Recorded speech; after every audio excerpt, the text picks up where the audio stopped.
Bonjour à tous, Quentin, cofondateur des Mini-Mondes.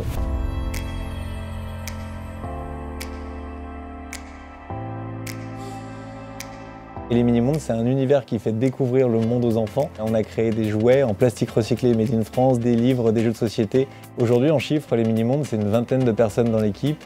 C'est plus de 40 000 abonnés au magazine. Et c'est des projets super ambitieux. On est en train d'écrire actuellement une première série animée.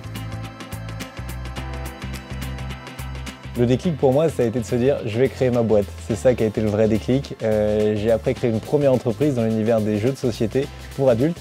Et après, je suis arrivé à l'univers du jeu pour enfants. Donc c'est une sorte d'exploration permanente pour trouver à chaque fois des nouvelles idées. Mais en tout cas, le déclic, ça a été le Startup Challenge.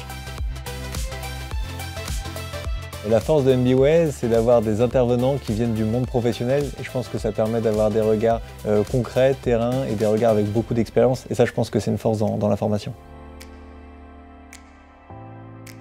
Mon conseil pour les entrepreneurs en herbe, c'est de penser davantage au problème qu'à l'idée. On a souvent tendance à chercher l'idée du siècle alors qu'en réalité le mieux c'est de chercher des vrais problèmes de votre quotidien pour ensuite trouver des solutions et c'est ça qui mène à l'entrepreneuriat. Ce que je retiens du Startup Challenge, c'est trois choses. La première chose, c'est de l'importance de travailler en équipe, parce qu'on n'est jamais aussi fort qu'en équipe pour monter un projet. La deuxième chose, c'est l'importance aussi d'avoir des regards extérieurs, plus objectifs que soi, avec souvent plus d'expérience.